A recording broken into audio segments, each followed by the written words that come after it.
नमस्कार विद्यार्थी मित्रांनो, व्हर्च्युअल लर्निंग क्लासमध्ये तुमचं स्वागत. मुलांनो, मागील तासाला आपण नाम व नामांचे प्रकार तसेच सर्वनाम व सर्वनामांचे प्रकार अभ्यासले. तर मुलांनो, आज आपण विशेषण अभ्यासणार आहोत. प्रथम विशेषण म्हणजे काय ते पाहूयात. विशेष माहिती सांगणारा शब्द म्हणजे विशेषण. त्याचबरोबर नामाची माहिती सांगून नामाची व्याप्ती मर्यादित करणाऱ्या विकारी शब्दाला विशेषण म्हणतात. म्हणजे पहा, एक उदाहरण घेतलं तर टोपी.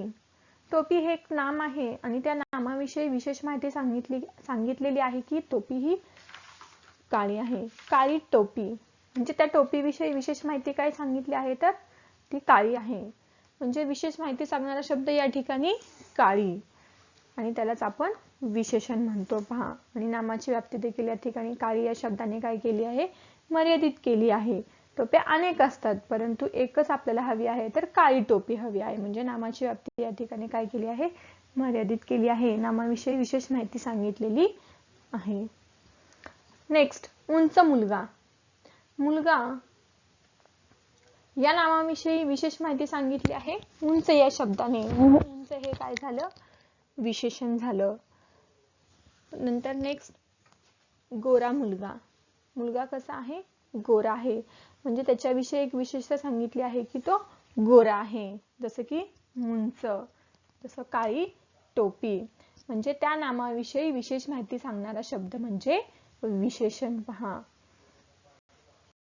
मुलांनो, आपण आता विशेषण आणि विशेष्य समजून घेऊयात. पहा, विशेषण आहे चांगली आणि विशेष्य आहे मुले. विशेष्य म्हणजे काय तर नाम. विशेष्य म्हणजे नाम आणि विशेषण म्हणजे त्या नामाविषयी सांगितलेलं विशेषण, त्या नामाविषयी सांगितलेली विशेष माहिती. आता मुले.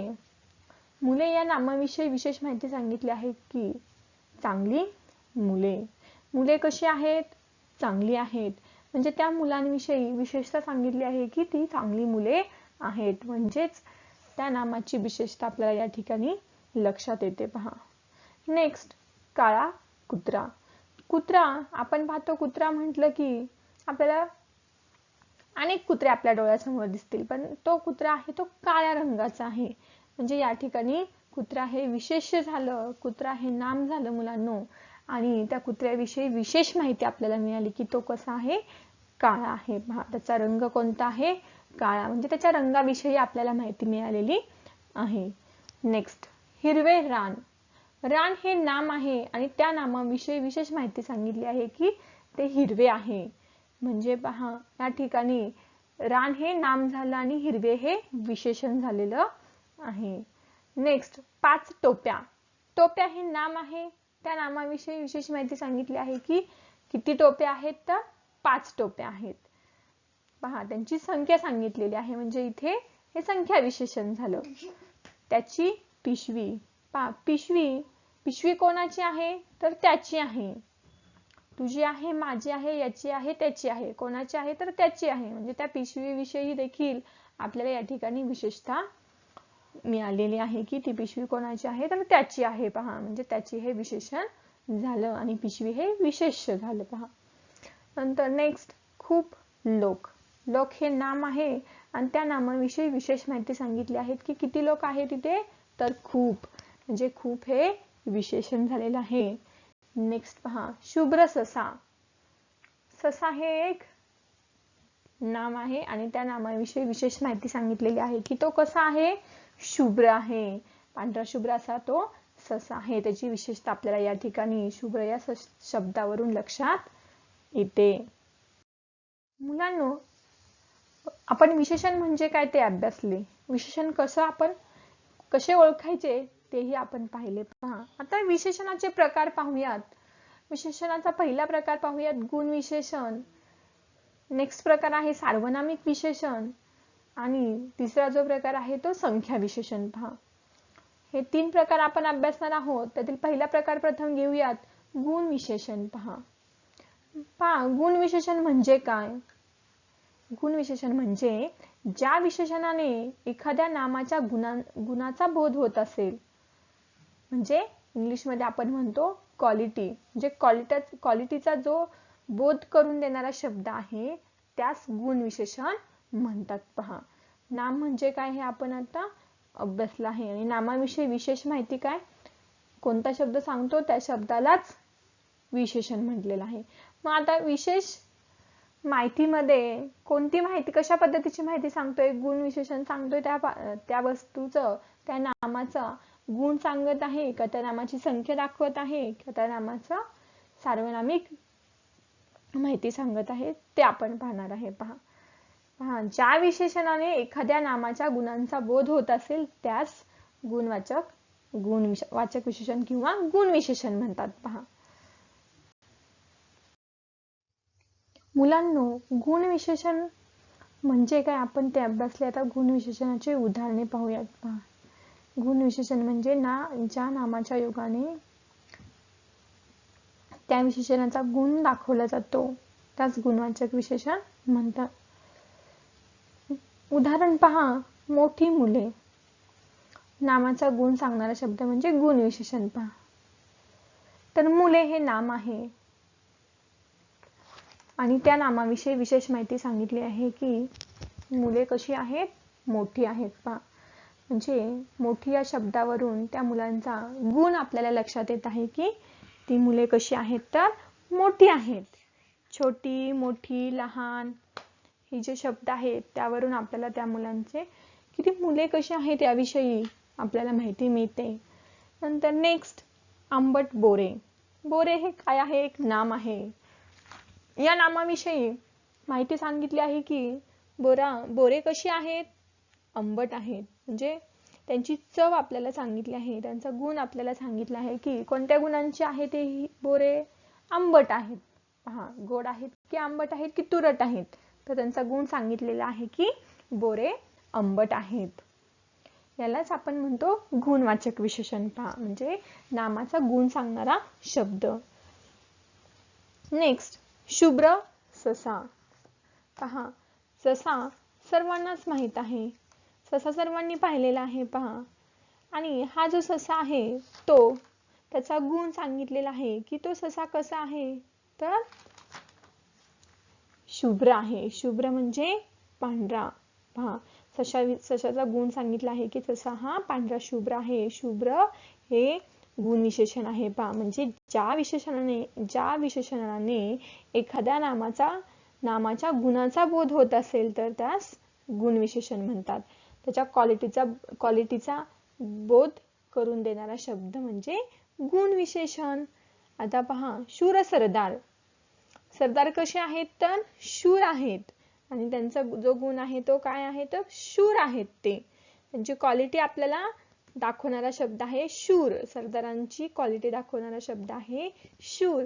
म्हणजे शूर हे गुणवाचक विशेषण आहे, गुण विशेषण आहे. पहा, नेक्स्ट, रेखीव चित्र. चित्र कसे आहे, रेखीव आहे. म्हणजे चित्राविषयी आपल्याला गुण सांगितलेला आहे. चित्र हे रेखीव आहे. आडवे आहे, तिरवे आहे, उभे आहे, तिरके आहे, सरळ आहे, कसे आहे, रेखीव आहे, सुंदर आहे. म्हणजे या चित्राचा आपल्याला गुण सांगितलेला आहे रेखीव या शब्दाने, म्हणून हे गुण विशेषण आहे. म्हणूनच याला गुण विशेषण असे म्हणतात. पहा, उदाहरण आपण जे दिले आहेत ते एकदा पुन्हा वाचूयात. मोठी मुले, आंबट बोरे, शुभ्र ससा, शूर सरदार, रेखीव चित्र हे गुणवाचक विशेषणाची उदाहरणे आपण आज अभ्यासले आहेत. मुलांनो, विशेषणाचा दुसरा प्रकार आपण अभ्यासणार आहोत, सार्वनामिक विशेषण. सार्वनामिक विशेषण म्हणजे काय, आपण त्याची व्याख्या अभ्यासूयात. पहा, जर एखादं सर्वनाम वाक्यामध्ये विशेषणाचे कार्य करत असेल तर त्यास सार्वनामिक विशेषण म्हणतात. पहा, म्हणजे वाक्यामध्ये एखादे सर्वनाम विशेषणाचे कार्य करत असेल तर त्यास आपण सार्वनामिक विशेषण म्हणतो. उदाहरण पाहूयात आपण. हा मनुष्य. पहा, एखाद्या वाक्यामध्ये सर्वनाम हे विशेषणाचं कार्य करत असेल तर ते सार्वनामिक सर्वनाम होते पहा. आता आपण हा मनुष्य म्हटलं, मनुष्य हा मनुष्य आहे, हे जर आपण वाक्य घेतले पहा, हा मनुष्य आहे, मनुष्य हे नाम झाले आणि या नामाविषयी विशेषण काय सांगितलं आहे तर हा मनुष्य आहे. म्हणजे हा जे सर्वनाम आहे, हा सर्वनाम आहे, हा म्हणजे हा जो शब्द आहे तो मनुष्य या नामाविषयी काय करत आहे, विशेषता सांगत आहे की तो कोण आहे तर मनुष्य आहे. म्हणजे हा मनुष्य आहे. या वाक्यामध्ये हा हे सर्वनाम विशेषणाचे कार्य करत आहे, म्हणून त्यास सार्वनामिक विशेषण असे म्हणतात. परत एकदा मी व्याख्या रिपीट करत आहे.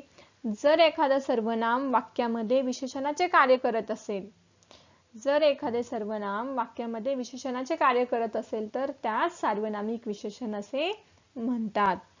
माझे पुस्तक, माझे पुस्तक, पुस्तक कोणाचे आहे, माझे आहे. म्हणजे पुस्तकाविषयी तुम्हाला माहिती काय मिळत आहे तर हे पुस्तक कोणाचे आहे, माझे आहे. म्हणजे माझे हे सार्वनामिक विशेषण झालेलं आहे या ठिकाणी. माझे हे सर्वनाम आहे आणि माझे पुस्तक या वाक्यामध्ये, या शब्दामध्ये माझे हे सर्वनाम माझे हे जे सर्वनाम आहे ते पुस्तकाविषयी विशेष माहिती सांगत आहे, म्हणून त्याला आपण सार्वनामिक विशेषण म्हणत आहे पहा. असल्या झोपड्या, असल्या झोपड्या, झोपड्या या नामाविषयी असल्या या सर्वनामाने काय सांगितले आहे, झोपड्याविषयी विशेष माहिती सांगितलेली आहे, म्हणून त्यास आपण सार्वनामिक विशेषण असे म्हणतो. नेक्स्ट, त्याची पिशवी, पिशवी हे नाम आहे आणि त्याची हे सर्वनाम आहे. पिशवी या नामाविषयी त्याची या सर्वनामाने काय सांगितले आहे, विशेषता सांगितलेली आहे की ही पिशवी कोणाची आहे तर त्याची आहे. म्हणजे सर्वनाम हे या नामाविषयी विशेषता दर्शवत आहे, म्हणून त्या सार्वनामिक विशेषण म्हणायचं. त्यानंतर तो पक्षी, तो पक्षी जो आहे तो पक्षी आहे. म्हणजे पक्षी या नामाविषयी सर्वनाम जे आहे ते विशेषता दाखवत आहे, तो पक्षी आहे, तो पक्षी. यालाच आपण सार्वनामिक विशेषण असे म्हणतो पहा. काही वेळा तू, तो, मी, माझा, पहा काही वेळा तू, तो, हा, मी ही जी सर्वनामे आहेत, ही सर्वनामे सार्वनामिक विशेषण म्हणून वाक्यामध्ये कशा पद्धतीने येतात पहा. उदाहरण आपण घेतलेलं आहे की तू, तू हे सर्वनाम जर सार्वनामिक विशेषण म्हणून वाक्यामध्ये आलं तर त्याच्यामध्ये काय बदल होऊन येणार आहे, तू, तुझा, तू, तुझा. तुझा मित्र कोण आहे, विशेषतः काय सांगितले त्या मित्राविषयी, तुझा. मी, माझा. ती, तिचा. तू, तुमचा. तो, त्यांचा. पहा, तो, त्यांचा, तसा, तसला, जो, ज्यांचा, जसला, जेवढा, कोण, कोणता, कोणाला. हे जे सर्वनामे आहेत काही वेळा ती वाक्यामध्ये सार्वनामिक विशेषण म्हणून येत असतात. पहा, त्यांच्यामध्ये बदल होऊन ते सर्व सार्वनामिक विशेषणाचं कार्य करत असतात. मी, माझा, म्हणजे मी या सर्वनामाचा सार्वनामिक विशेषणामध्ये काय होणार आहे बदल, माझा. तू, तुझा. ओके. ती, तिचा. ओके. तू, तुम्ही, तू, तुमचा. कोण, कोणता, कोणाला. हे सर्व सार्वनामिक विशेषणाचे उदाहरणे आहेत. पहा मुलांनो, विशेषणाचा तिसरा प्रकार आपण अभ्यासणार आहोत, संख्या विशेषण. संख्या विशेषण म्हणजे काय ते आपण पाहूयात. पहा, नामाची संख्यात्मक माहिती देणारा शब्द म्हणजे संख्या विशेषण. पहा मुलांनो, संख्या विशेषण कशाला म्हणायचं तर नामांची संख्या दर्शवणारा शब्द, नामांची संख्यात्मक माहिती देणारा शब्द. नाम, नामाची संख्या दर्शवणारा शब्द. आता पहा, नाम आपण घेऊयात एक. मुले, मुले हे काय आहे, नाम आहे. त्या मुलांविषयी संख्यात्मक माहिती देणारा शब्द जर मी वापरला की 4 मुले उभा आहेत. 4 मुले उभा आहेत. म्हणजे मुले या नामाविषयी मी विशेष माहिती काय सांगितली आहे तर किती मुले आहेत? 4 मुले आहेत. म्हणजे 4 हे काय झालं? संख्या विशेषण झालेलं आहे. पहा विशेषणे नामाच्या संख्येचा बोध करून देतात म्हणून त्या संख्या विशेषण असे म्हणतात. की जी विशेषणे नामाच्या संख्येचा बोध करून देतात त्यांना संख्या विशेषण म्हणतात. संख्या विशेषण होण्यासाठी पुढे येणारे जे नाम आहे ते संकेत मोजता येणारे असावे. लक्षात येते? संख्या विशेषण होण्यासाठी पुढे येणारे जे नाम असेल ते नाम संकेत मोजता येणारे असावे. पदार्थवाचक व भाववाचक या नामांसाठी संख्या विशेषण नसतात. उदाहरणार्थ घेऊयात. 4 मुले 5 लाडू. या उदाहरणावरून तुम्हाला लक्षात आलेलं असेल की नामाची संख्या दर्शवणारे शब्द आहेत म्हणून त्याला आपण संख्या विशेषण म्हणत आहे. 4 मुले हे आत्ताच आपण अभ्यासलेलं आहे. नेक्स्ट एक्झाम्पल दिलेलं आहे 5 लाडू. लाडू किती आहेत? लाडूंची संख्या किती आहे तर 5. म्हणजे 5 हा शब्द जो आहे तो लाडूंची संख्या दाखवत आहे म्हणून त्यास आपण संख्या विशेषण म्हणतो. 5 या शब्दाला आपण संख्या विशेषण म्हणतो. नेक्स्ट एक्झाम्पल पहा. आणखी आपण काही उदाहरणे पाहूयात. 3रा मुलगा. मुलगा हे नाम आहे आणि नामाविषयी संख्यात्मक माहिती दाखवणारा शब्द आहे तो 3रा. म्हणजे मुलगा कितवा आहे? 3रा. नेक्स्ट पाहूया. 5 पुस्तके. पुस्तके किती आहेत? 5 आहेत. म्हणजे पुस्तके या नामांची संख्यात्मक माहिती देणारा शब्द आहे 5 म्हणून त्याला संख्या विशेषण असे म्हणतात. 5 पुस्तके यामध्ये 5 हे संख्या विशेषण आहे.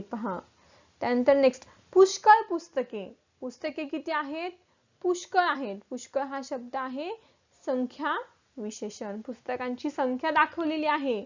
अगणित की पुष्कळ अशी पुस्तके आहेत. लक्षात येत आहे मुलांनो? संख्या विशेषण कशाला म्हणतात? मी पुन्हा एकदा तुम्हाला सांगत आहे. नामाची संख्यात्मक माहिती देणारा शब्द म्हणजे संख्या विशेषण. विशेषणे नामाच्या संख्येचा बोध करून देतात त्या संख्या विशेषण म्हणतात. मुलांनो, आपण आता क्रियापद अभ्यासणार आहोत. प्रथम क्रियापद म्हणजे काय ते पाहूयात.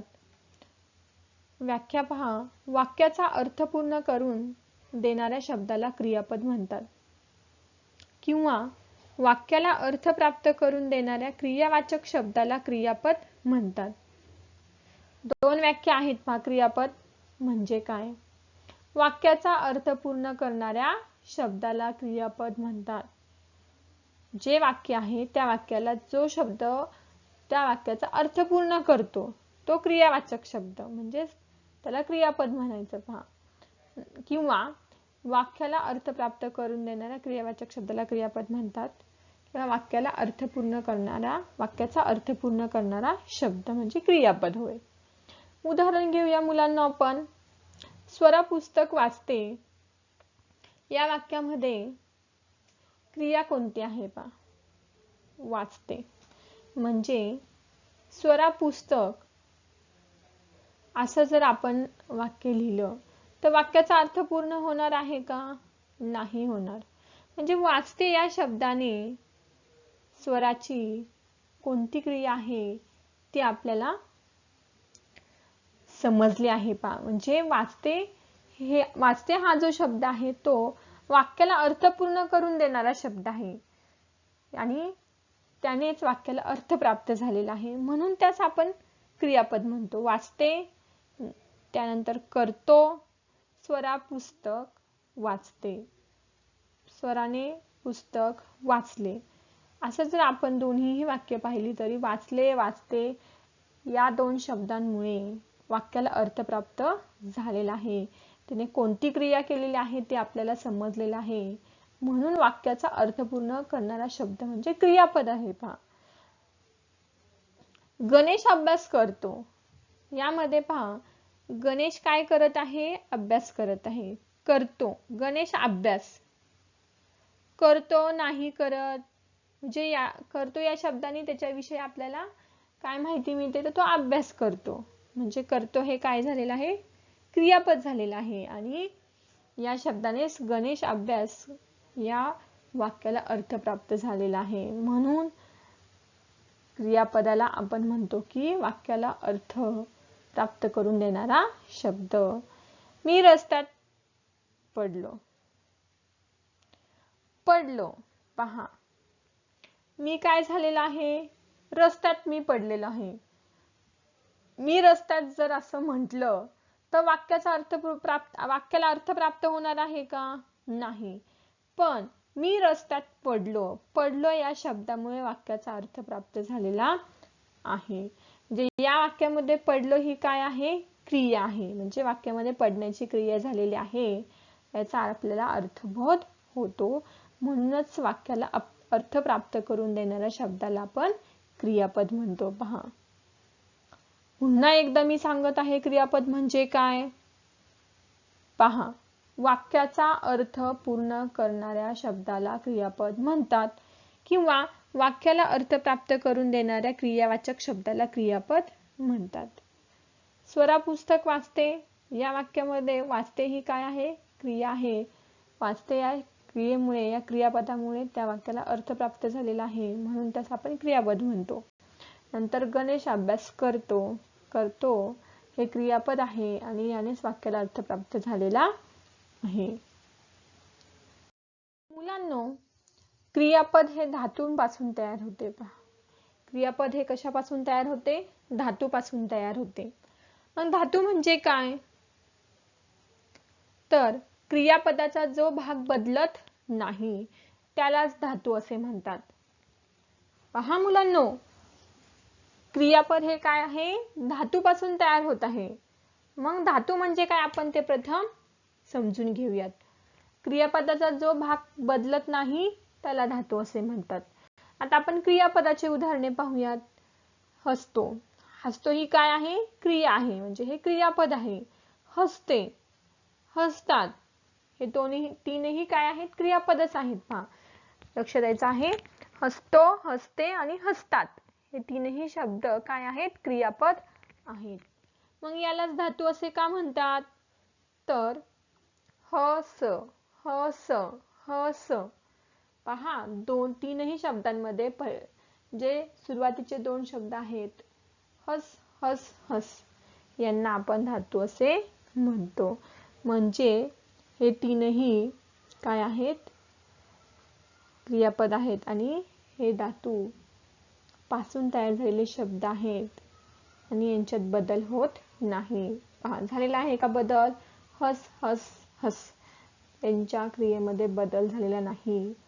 हसतो, हसते, हसतात, एक वचन अनेक वचन, म्हणजे मुलगा हसतो, नंतर लिंग मुलगी हसते आणि मुले हसतात, म्हणजे क्रियापदामध्ये बदल झालेला नाहीये, त्यालाच आपण धातू असे म्हणतो.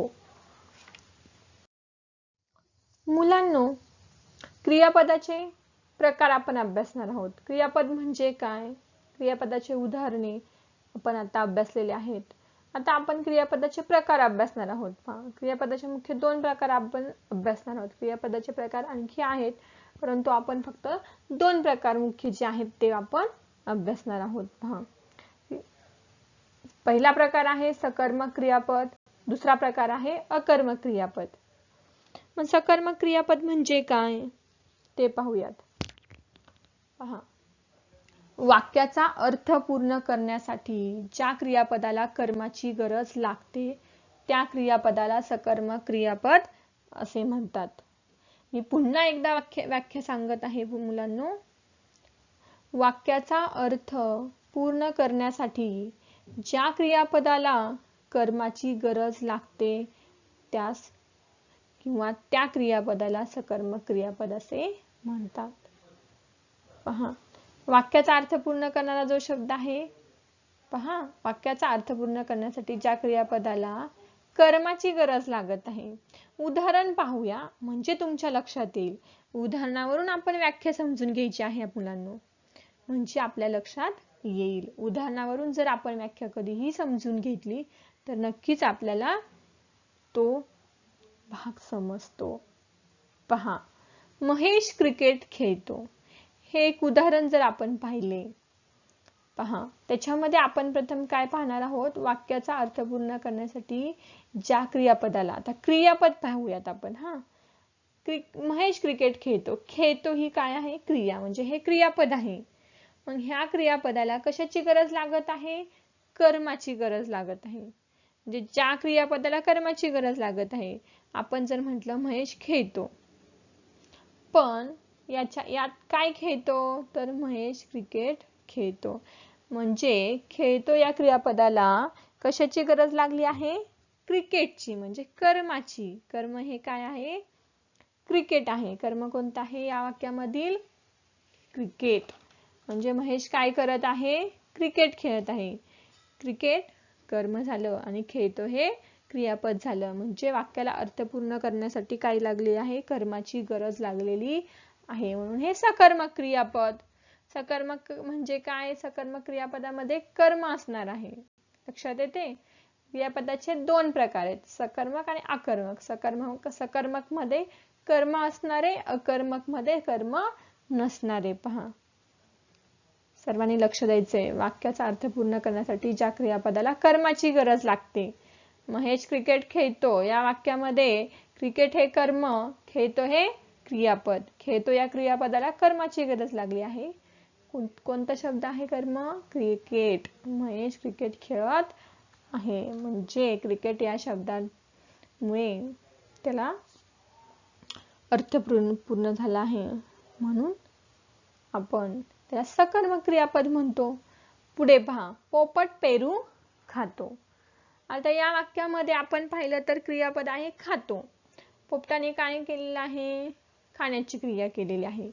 मग त्याने काय खाल्लेलं आहे, तर पेरू खाल्लेला आहे. म्हणजे पेरू हे कर्म आहे. म्हणून या वाक्याला सकर्मक क्रियापद म्हणतात. खातो या क्रियापदाला पेरू या कर्माची गरज लागलेली आहे, म्हणून पोपट पेरू खातो हे सकर्मक क्रियापद आहे. मुलांनो, आपण क्रियापदाचा दुसरा प्रकार अभ्यासणार आहोत. दुसरा प्रकार आहे अकर्मक क्रियापद. प्रथम अकर्मक क्रियापद म्हणजे काय ते पाहूयात. वाक्याचा अर्थ पूर्ण करण्यासाठी ज्याला कर्माची गरज लागत नाही त्याला अकर्मक क्रियापद असे म्हणतात.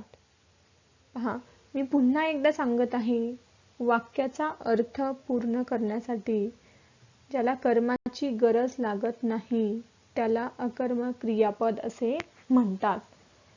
उदाहरणार्थ पाहूया आणि या उदाहरणावरून आपण अकर्मक क्रियापद समजून घेणार आहोत. सूरज लिहितो. या वाक्यामध्ये लिहितो हे काय आहे, क्रियापद आहे. आणि सूरजने काय केलेलं आहे, लिहित आहे. म्हणजे इथे कर्म नाहीये. त्यांनी काय केले, काय लिहिले, काय लिहितोय हे सांगितलेलं नाहीये, तरीही वाक्याला अर्थ प्राप्त झालेला आहे. पहा, सूरज लिहितो. पहा, वाक्य नीट समजून घ्यायचंय, अर्थ नीट समजून घ्यायचंय मुलांनो. सूरज लिहितो म्हणजे या वाक्यात कर्म नाहीये, काय लिहितो हे दिलेलं नाहीये, तरीही या वाक्याला अर्थ प्राप्त झालेला आहे, म्हणून याला अकर्मक क्रियापद म्हणतात. जसं आपण सकर्मक मध्ये पाहिलेलं होतं की अभ्यासलेलं होतं की महेश क्रिकेट खेळतो. यामध्ये काय करत आहे, महेश खेळतो. यामध्ये त्यांनी काय तो करतो, काय तो खेळतो हे सांगितलेलं होतं. पहा, क्रिकेट, म्हणून ते सकर्मक होतं की त्यामध्ये कर्म आलेले होते. या वाक्यामध्ये कर्म आलेले नाहीये, तरी वाक्याला अर्थ प्राप्त झालेला आहे. सूरज लिहितो म्हणून हे अकर्मक क्रियापद आहे. नेक्स्ट, स्वरा गाते. स्वरा गाते या वाक्यामध्ये गाते हे क्रियापद आहे आणि याला कर्माची गरज लागत नाहीये. कर्म नाही तरीही वाक्याला अर्थ प्राप्त झालेला आहे. म्हणजे या वाक्यात कर्म नाही तरीही वाक्याचा अर्थ पूर्ण होतो, म्हणूनच त्याला आपण अकर्मक क्रियापद असे म्हणतो. म्हणजे स्वरा गात आहे, तिने कुठली क्रिया केली आहे? गाण्याची क्रिया केली आहे.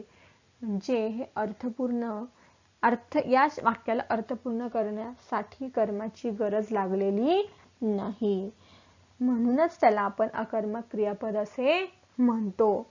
पहा, अकर्मक क्रियापद आणि सकर्मक क्रियापद याचा आपण आत्ता अभ्यास केलेला आहे. मग थोडक्यात तुम्हाला मी सांगितलेलं आहे की अकर्मक क्रियापद म्हणजे काय आणि सकर्मक क्रियापद म्हणजे काय. लक्षात घ्यायचे. पहा, सकर्मक म्हटलं की त्यामध्ये कर्म येणार आणि अकर्मक म्हटलं की त्यामध्ये कर्म येणार नाही. ज्याला कर्माची गरज लागते तो सकर्मक आणि ज्याला कर्माची गरज लागत नाही तो अकर्मक. वाक्याचा अर्थ प्राप्त करण्यासाठी ज्याला कर्माची गरज लागत नाही तो अकर्मक असतो आणि ज्याला कर्माची गरज लागते तो सकर्मक असतो. पहा मुलांनो, आपण आणखी काही उदाहरणे पाहूयात. उदाहरणार्थ आपण सूरज लिहितो. पहा, सूरज काय करत आहे? लिहिण्याची क्रिया करत आहे. म्हणजे या वाक्यामध्ये कर्म नाहीये तरीही वाक्याला काय झालेलं आहे? अर्थ प्राप्त झालेला आहे, म्हणूनच हे अकर्मक क्रियापद आहे. मुलांनो, आपण सकर्मक क्रियापद आणि अकर्मक क्रियापद अभ्यासले. या सकर्मक आणि अकर्मक क्रियापदाचे काही उदाहरणे आपण पाहूयात. गाय दूध देते. या वाक्यामध्ये कर्म आहे पहा दूध आणि क्रियापद आहे देते, त्यामुळे हे सकर्मक क्रियापद आहे. क्रियापदाला कर्माची गरज आहे वाक्याला अर्थ प्राप्त करण्यासाठी, म्हणून गाय दूध देते हे वाक्य सकर्मक क्रियापद मध्ये येते. पहा नेक्स्ट, पक्षी मासा पकडतो. पक्षी काय पकडतो? मासा पकडतो हे क्रियापद आहे आणि मासा हे कर्म आहे, म्हणून हे सकर्मक क्रियापद आहे. गवळी धार काढतो. काढतो ही त्याची क्रिया आहे आणि धार हे ते कर्म आहे. गवळी म्हणजे गाय पाळणारा. पहा, आणि तो धार काढतो आहे म्हणजे तो दूध काढतो. मग त्यांनी कोणती क्रिया केली आहे? तर काढण्याची, आणि काय काढत आहे? तर तो दूध काढत आहे, म्हणून हे सकर्मक क्रियापद आहे. आपण पाहिलं की सकर्मक क्रियापद म्हणजे काय?